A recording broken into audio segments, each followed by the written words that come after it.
in charge of the ending too.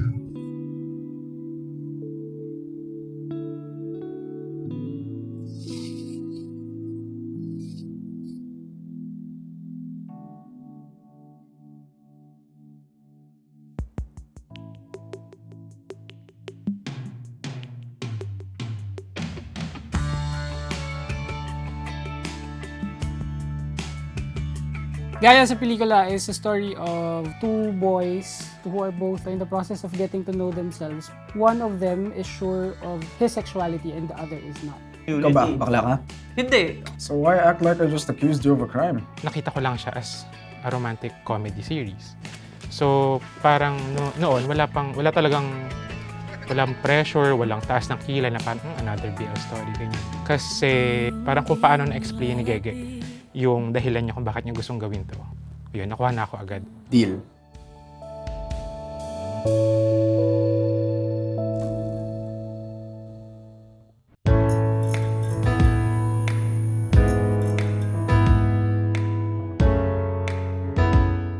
The moment na meron ako naisip na pwedeng gawing story, as in, hindi ko pa siya nasusulat. Wala pa ako nasusulat ni isang salita.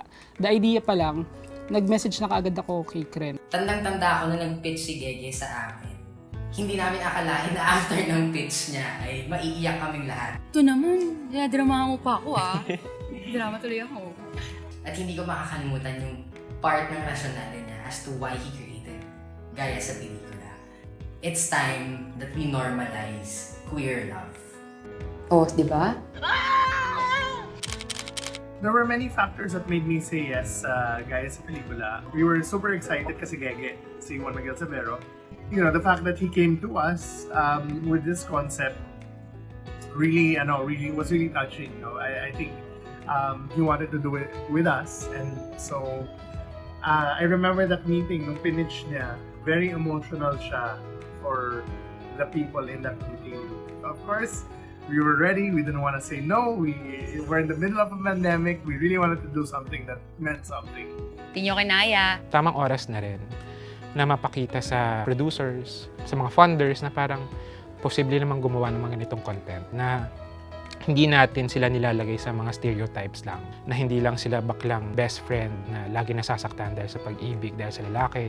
Tulad nga ng sabi ni Gege, parang kung ano yung mga experiences ng mga heterosexual couples sa pelikula, kung ano experiences na ipapakita nila or nabibigay nila sa mga audiences, parang ganun din naman yung nangyayari when it comes to LGBT love story tulad nitong gaya sa pelikula. Ooh, perfect! Nag-worry ako that GSP will be pitted up against other BLs because the last thing that we want in our community is for us to harbor conflict. If at all, kung may competition man, ang pinangarap ko at natupad naman ay magkaroon ng health competition.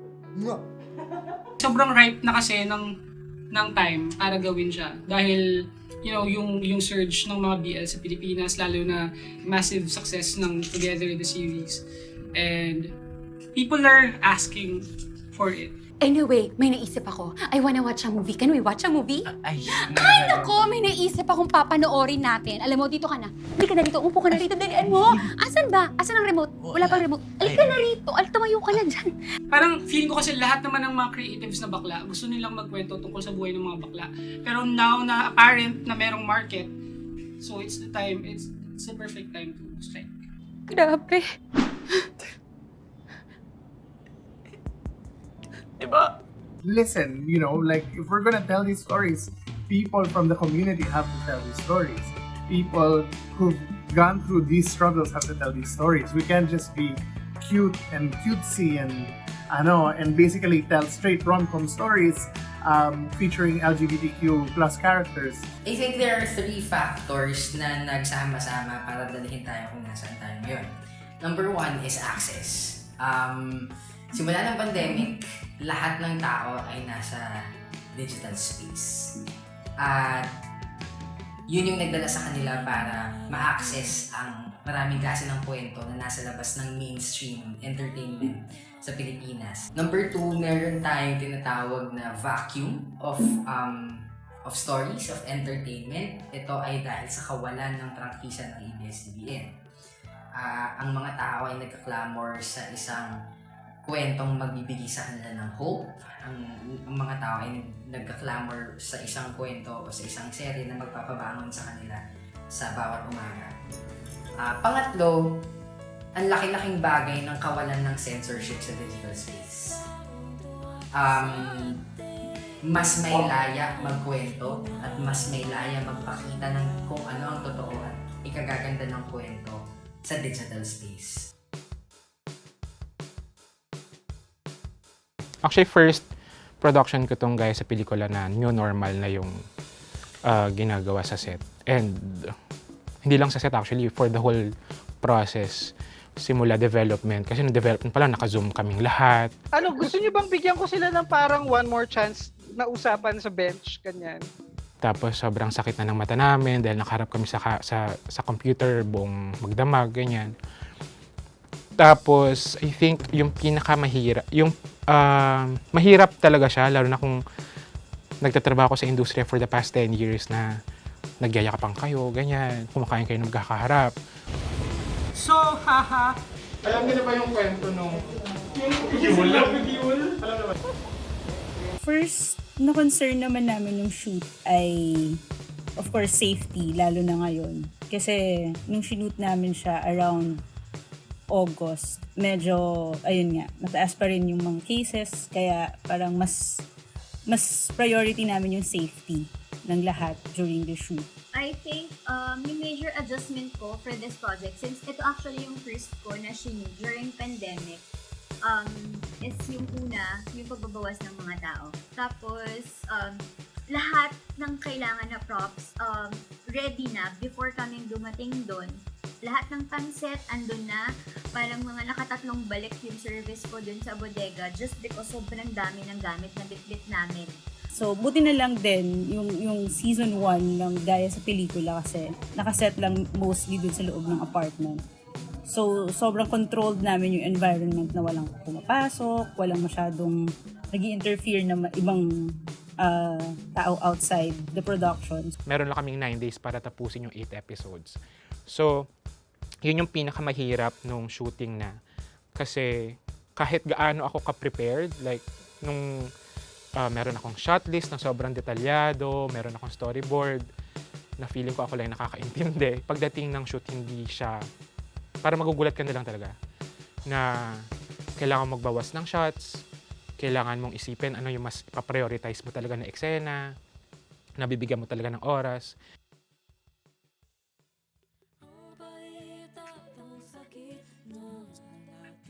Lad, wait! Isip ko lang kasi.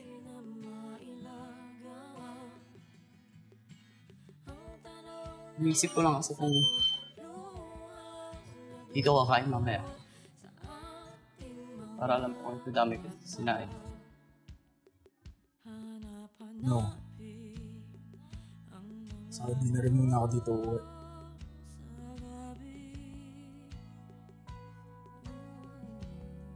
So,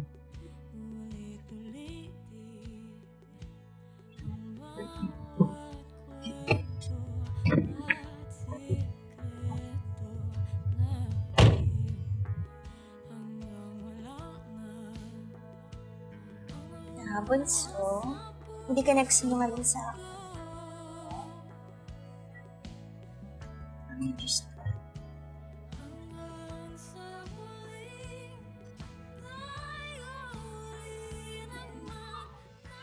Ito yung first time ko na mag-direct ng gay love story. So, nung sinushoot na namin yung first case, sobrang kinakabahan ako. Parang, shit, paano kung hindi mag-work?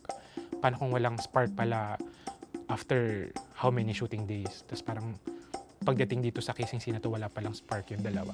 For first-timers, no, napaka-professional nila. Kahit na, kahit na sobrang limited lang yung shooting days namin. Ako ang pinaka nagustuhan ko and what I admire about their process was, kahit na baguhan sila, they never made it as an excuse na para ligaw sila with the whole thing. Kasi with the help of Gege, they were able to focus on, on honing and getting to know their characters. And hindi sila natatakot magtanong.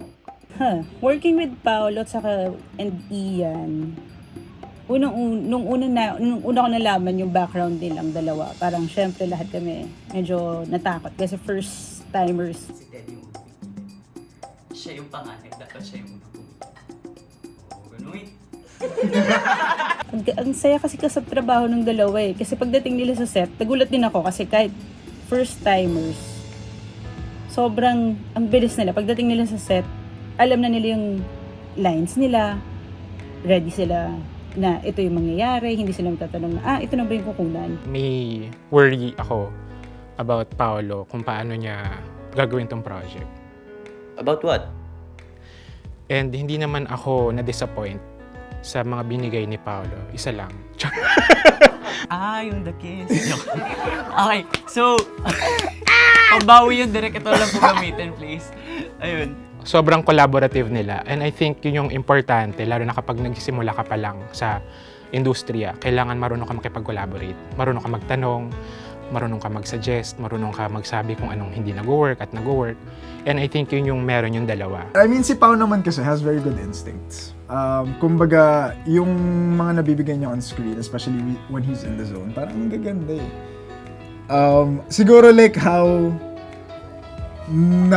pinakisamahan ko siya. There were instances na pag mababa si Paolo, si Ian nakikita mo sa performance, inaangat niya.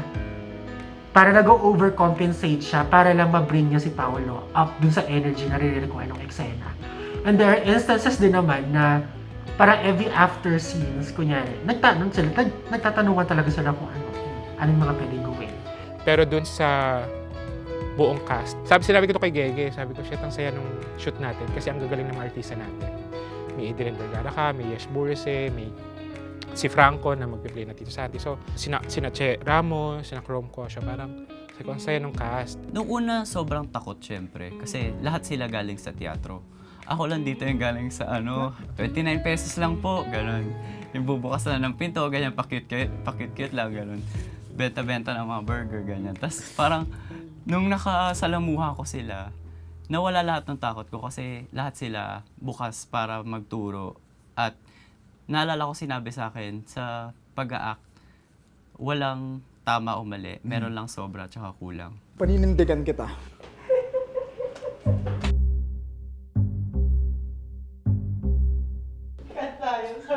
Ako din na.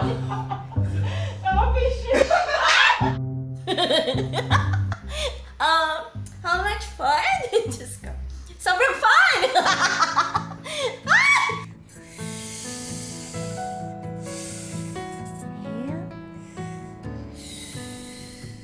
Ito, like, sobrang grabe siya mag-break kapag si Ate Judith na yung kasama. So ako, weakness ko si Ana, ito si Judith. Okay.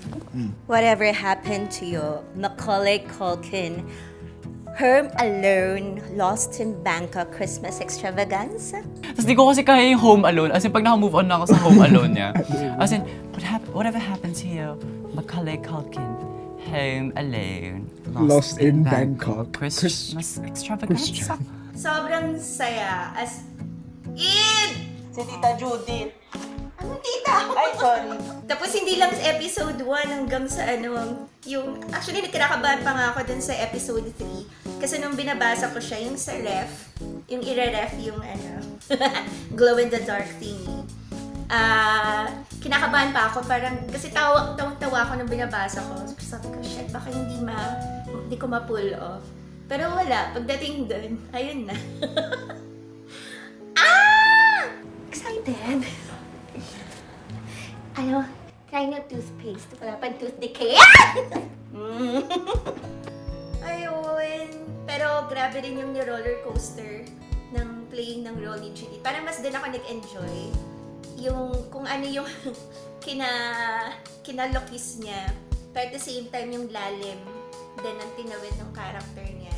And especially din sa magkapatid. Kaya ko pa ba?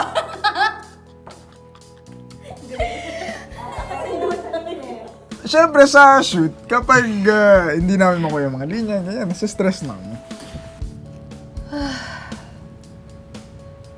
Pero, pinaka nasa stress kami kapag tawa kami ng tawa, tapos hindi namin masabi mga linya namin. May heavy scene ako, naka 7 takes kami, tapos heavy scene kakatawa lang namin. Sabihin mo. Bakit? Saan mo na? Medyo nakaka-stress siya kasi bigay na bigay yung ano, si Yesh. Si Yesh. Parang tanga-tuna ako. Sorry. Game, Okay. Kasi si Yesh, during sa eksena niya, dapat talaga mananakot siya, pero hindi siya nakakatakot.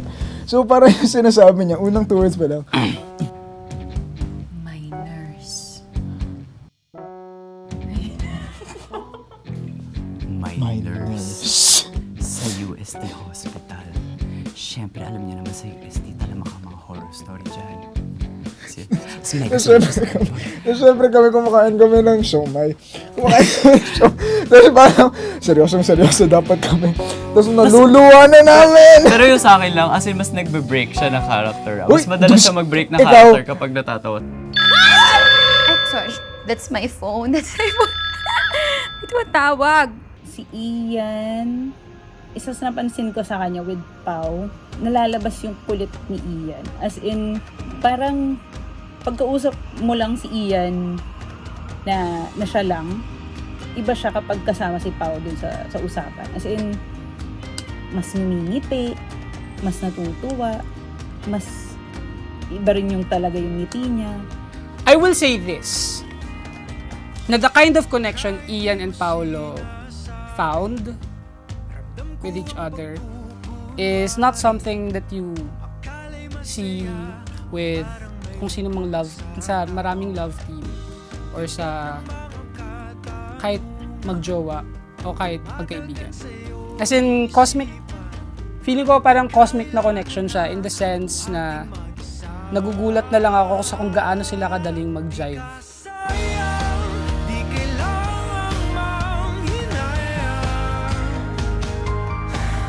It's not something you can fake. Talaga. Dad, gusto ko magsulat ng mga pelikula. Gusto ko masasabi kung sa akin. Ikaw ba? Same. I want to be in charge of the ending too. Yung kilig, parang hindi siya na-manufacture kasi sobrang natural ng... Actually, kaming lahat, sobrang shipper kaming lahat nung dun pa lang sa set because kita mo na yung innate na chemistry nila. Parang hindi na namin kailangan dayain yun. Sobrang komportable nila. Hindi siya pinipilit. And sabi nga, di ba, one thing na natutunan ko din sa Community the Dex is like, kapag talagang totoo yung pinapakita mo, nag-reflect siya talaga sa action, sa mukha, sa ano ng isang tao. And nakikita namin kung gaano ka-genuine talaga yung relationship nilang dalawa.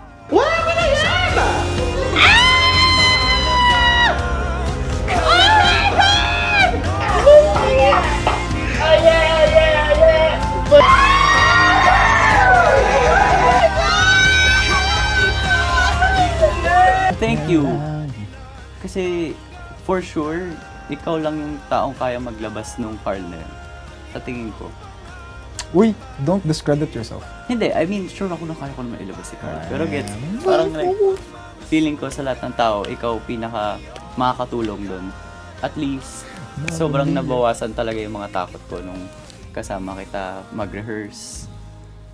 Yung kahit simpleng hindi ikaw yung kabatuhan ko ng linya. And past this project, I just really appreciate you as a person. Thank you. Di kailangang patunayan, sarili ay mahalaga, kahit paanong tingin. I don't know, man, what I want to say to you is na I just want to say thank you kasi ako, as much as I try to parang stay on my feet all the time, parang yung mga times na I freak out because I'm like, oh my God, my work is my life. You're always there to catch me. Parang I really appreciate our work dynamic na it's like we sort of have each other's backs. Tanggap kita